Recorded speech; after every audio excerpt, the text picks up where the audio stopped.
Em nome do Pai, do Filho e do Espírito Santo. Amém.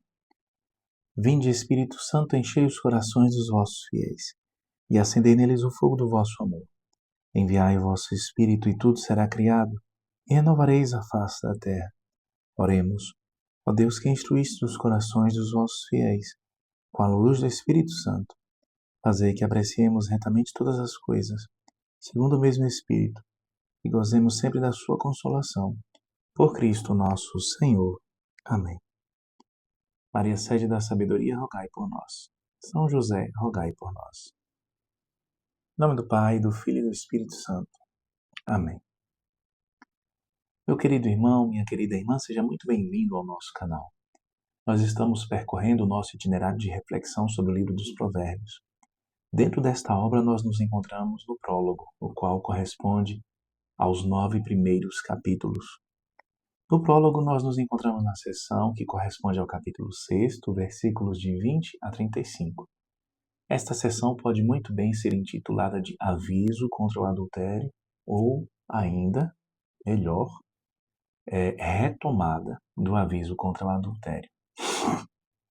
Hoje nós vamos meditar Provérbios, capítulo 6, versículos 30. Nós estamos entrando na reta final desta seção. E este versículo 30 do capítulo 6 diz assim: Não se despreza o ladrão se ele rouba para saciar-se quando tem fome. O autor coloca aqui a condição do ladrão faminto, o ladrão que rouba por fome, porque na sequência ele vai comparar com o adúltero. Os versículos seguintes, ele vai apresentar a diferença entre a situação do ladrão faminto e o pecado cometido pelo adúltero. Já no versículo anterior, no versículo 29, o autor já nos dá uma pista do que ele quer nos mostrar com esta comparação. Já no versículo anterior, ele diz assim, que aquele que toca a mulher do próximo não ficará impune. É o que diz o versículo 29. Aquele que toca a mulher do próximo não ficará impune. Nós meditávamos sobre este versículo ontem. E hoje ele está dizendo que não se despreza o ladrão se ele rouba para saciar-se quando tem fome. O adúltero não fica impune. O ladrão, se rouba por fome, não deve ser desprezado. Vamos entender bem esta passagem para que nós não façamos uma interpretação equivocada, uma interpretação literal que desvirtua o caráter deste versículo, a mensagem que o versículo quer nos comunicar. Entendamos. Este versículo parece, à primeira vista, suavizar a falta do ladrão. Ele não é glorificado, mas compreendido. É disso que se trata. Não é uma glorificação do ladrão e, inclusive, um salvo-conduto para dizer que o ladrão, se ele está faminto, ele pode roubar. Não se trata disso. Trata-se de uma compreensão. Há uma atenuante. A fome é uma atenuante. Trata-se de uma necessidade extrema. No entanto, observemos, o autor sagrado usa esta imagem como contraponto ao adultério, como eu dizia, nos versículos seguintes. Enquanto o ladrão pode encontrar desculpa em sua fome, o adúltero não tem justificativa. Aqui, no caso, não é a necessidade vital que o move, mas a desordem da paixão, meus irmãos. É disso que se trata. Inclusive, a desordem da paixão, que é o que faz com que algum irmão, algum filho de Deus esteja, neste exato momento, com este som que provavelmente você esteja ouvindo, com músicas nada agradáveis, propagando, disseminando as ondas deste som para que as demais pessoas que, como eu, não temos o mesmo gosto, não temos as mesmas opções, as mesmas escolhas do indivíduo, do irmão que ouve essas músicas, possam ouvir uma desordem da paixão, a empolgação, o desejo de corresponder aos impulsos da carne. Graças a Deus parece que parou, mas se voltar, nós vamos continuar, porque Deus é maior que todo e qualquer obstáculo. E a mensagem da palavra de Deus não poderá deixar de ser transmitida por conta dos obstáculos, quer sejam internos ou externos.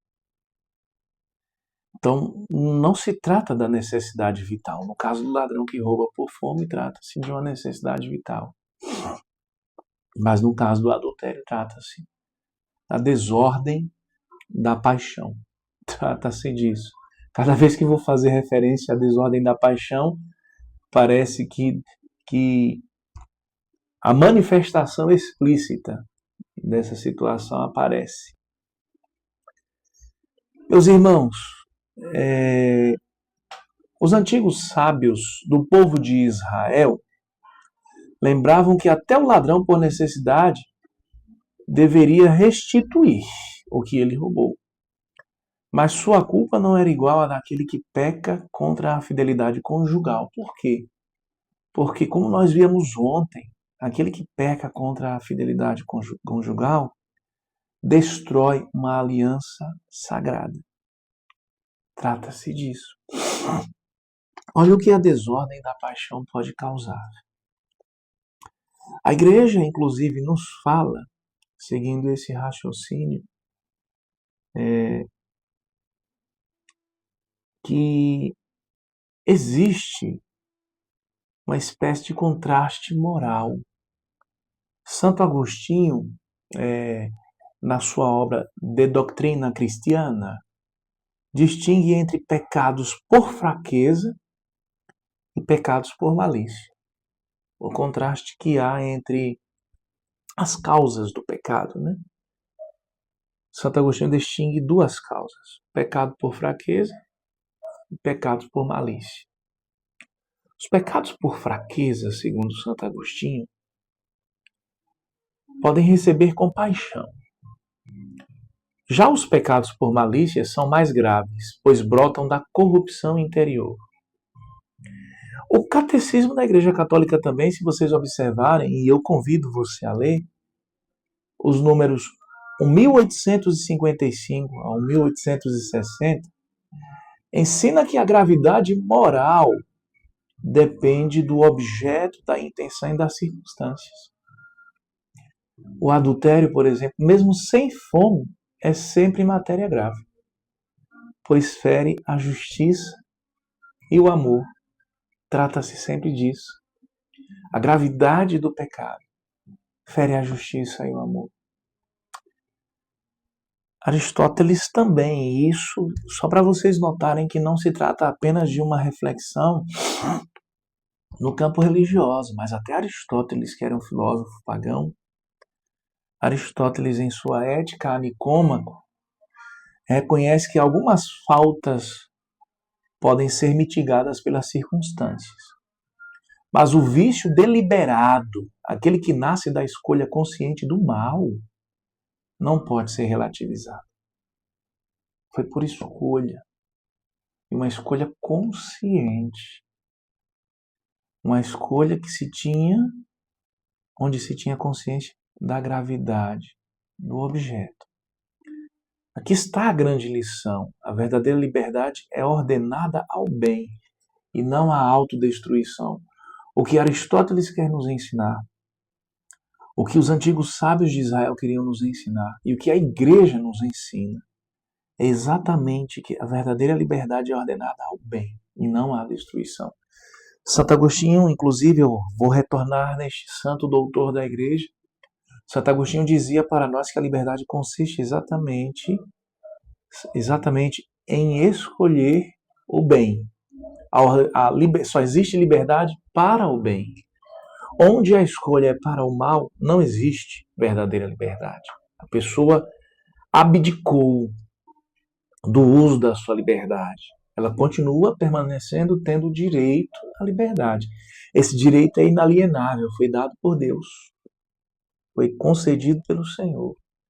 Mas nesse caso, ela não está fazendo o uso da sua liberdade. No mínimo, ela está fazendo um uso incorreto, porque não corresponde ao verdadeiro fim da liberdade. Que a liberdade consiste, a finalidade da liberdade, conforme nos ensina Santo Agostinho e a Santa Madre Igreja Católica, a liberdade consiste em escolher o bem, escolher para o bem, entender para o bem. Nunca há liberdade numa escolha para o mal. Essa não é a verdadeira liberdade. Eu faço questão de frisar isso porque o mundo entende, a sociedade entende liberdade simplesmente como escolha. Essa é uma visão muito rasa, muito insuficiente de liberdade. Liberdade não é só possibilidade de escolha. É escolher para o bem. Existe uma meta, uma finalidade precisa no uso da liberdade. Então, cada vez que eu escolho o mal, eu estou jogando no lixo esse bem precioso que Deus me deu, da liberdade. Porque a liberdade não existe para isso. É a mesma coisa que eu fazer uso de algo, de um instrumento que existe para uma finalidade específica e uma finalidade benéfica e fazer o uso para o mal. Por exemplo, uma caneta que eu utilizo para escrever. Caneta existe para isso, para escrever. Então, quando eu escolho usar a caneta para escrever, estou fazendo uma escolha racional, uma escolha que está de acordo com a finalidade do objeto. Mas, a partir das minhas paixões desordenadas, a partir dos meus sentimentos que não estejam centrados, ordenados, harmonizados dentro de mim, eu posso fazer uso de uma caneta, inclusive, para matar. Eu posso fazer uso de uma caneta para ferir alguém, para perfurar alguém em alguma região mortal do seu corpo. A caneta não existe para isso. Mas eu posso fazer da caneta um instrumento para o mal. Então, a liberdade consiste em escolher o bem e realizar o bem. A liberdade é sempre possibilidade de escolha para o bem. Escolher o mal é desvirtuar a liberdade. É, inclusive, sufocar, matar a liberdade. Então, como dizia Santo Agostinho, há pecados que nascem da fraqueza. E há pecados que nascem exatamente, como dizia o Santo Doutor, pecados que nascem da malícia. Então, que nós possamos, meus amados irmãos e irmãs, discernir quais são as nossas motivações, quais são as intenções do nosso coração e buscar direcionar as intenções do nosso coração para o bem, para a vontade de Deus, nunca para o mal. Porque quando nós direcionamos as intenções do nosso coração para o mal, nós estamos dando brecha para pecarmos gravemente, para cometermos pecados mortais. Porque os pecados que nascem da malícia são os pecados mortais. Então, que nós possamos direcionar as intenções do nosso coração para o coração de Deus. Se, por exemplo, utilizando aqui o exemplo do versículo, se a fome te levar a pedir, pede. Se a solidão te tentar, reza. Mas não ceda à tentação de buscar o caminho mais fácil ou o caminho ilícito. Porque aí, nesse caso, você estará premeditando o mal, você estará enchendo a sua alma de más intenções, estará executando, realizando essas más intenções.